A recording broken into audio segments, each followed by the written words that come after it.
খবরে নজর রাখতে চাইবো, তার কারণ শনি, রবি, সোম, মঙ্গল, বুধ বার হয়ে আজ বৃহস্পতিবার এসডিপিও অফিসে গেলেন অনুব্রত মণ্ডল।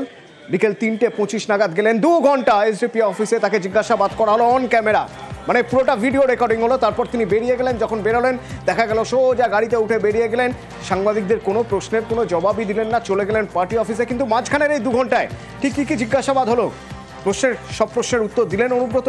আচ্ছা, তাকে কি আবার ডাকা হতে পারে জানবো। বোলপুর থেকে আমার সঙ্গে রয়েছে আমার সহকর্মী ইন্দ্রজিৎ।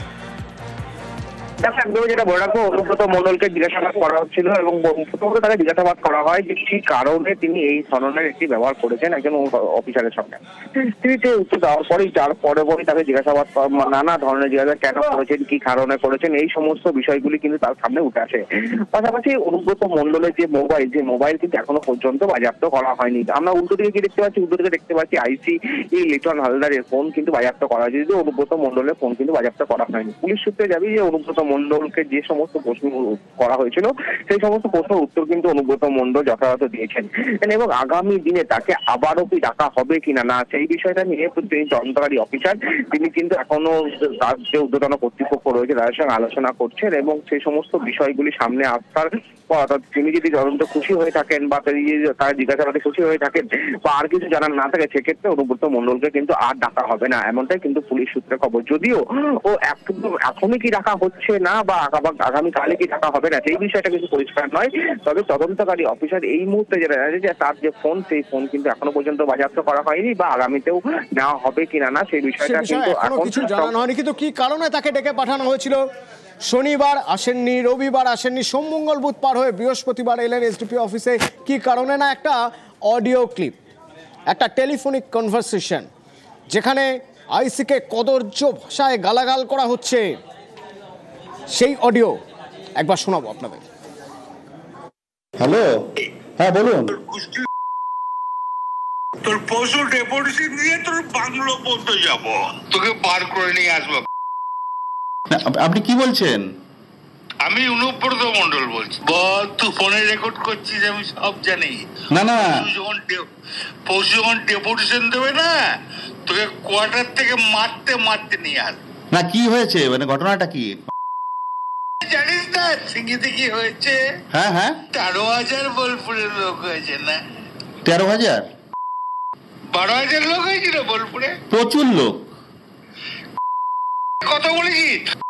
হ্যাঁ, হ্যালো রাজীব কুমার, আমি অনুব্রত মণ্ডল বলছি। সরবে না নাকি এক কাজলের গু খায়?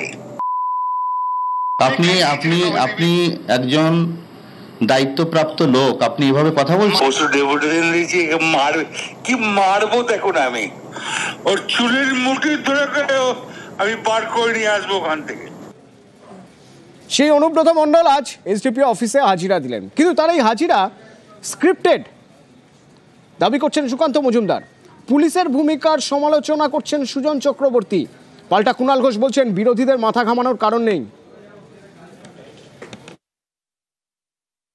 সমস্ত কিছু দেখে মনে হচ্ছে পুরোটাই কেমন যেন স্ক্রিপ্টেড। পার্টি থেকে বলা হয়েছে বাবা তুমি যাও এখন, না পার্টি থেকে ব্যবস্থা নেওয়া হয়। কিন্তু পুলিশ কেন অপেক্ষা করে? যদি অনুব্রত মণ্ডলের জায়গায় সাধারণ কোনো ব্যক্তি হতো, তিনি সেই আইসি কে বা সেই পুলিশ অফিসার এই ধরনের কথা বলতেন, তাহলে কি পুলিশ ব্যবস্থা নিত? এইভাবে অপেক্ষা করতো না? কান ধরে তুলে নিয়ে আসতো, কলার ধরে তুলে নিয়ে আসতো। অর্থাৎ বোঝা যাচ্ছে যে প্রশাসন অনুব্রত মণ্ডলের মতো লোকেদের কাছে সম্পূর্ণভাবে আত্মসমর্পণ করেছে, ক্লিপ প্রশাসনে পরিণত হয়েছে। পুলিশকেও যে ভাষায় কথা বলেছে, তারপর ওকে যে জেলের ঘানি এখনো পর্যন্ত টানাতে পারেনি, কোমরে দড়ি বেঁধে টেনে নিয়ে যায়নি কেন, পিটিয়ে নিয়ে যায়নি কেন? পুলিশ অপদার্থ এটা আরেকবার প্রমাণিত হয়ে গেল। অত অসভ্য কথা বলার পর অন্য যে কেউ হলে যখন গ্রেপ্তার গেল অনেক কিছু করে ফেলতো, তখন পুলিশ ক্রিমিনাল লুম্পেন অনুব্রতর পাশে।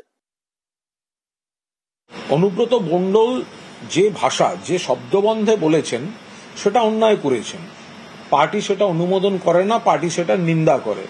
সেই কারণেই তাকে 4 ঘন্টার মধ্যে ক্ষমা চাইবার নির্দেশ দেওয়া হয়েছিল। তিনি ক্ষমা চেয়েছেন, পার্টি নেতৃত্ব নজর রাখছে। আর যেটা আইনি প্রসেস, সেটা পুলিশ যা সামান করেছে বা নোটিশ দিয়েছে, তো পুলিশের নোটিশে তিনি আবার সেখানে গেছেন। ফলে এই নিয়ে বিরোধীদের মাথা ঘামাবার তো কোনো কারণ ঘটেনি।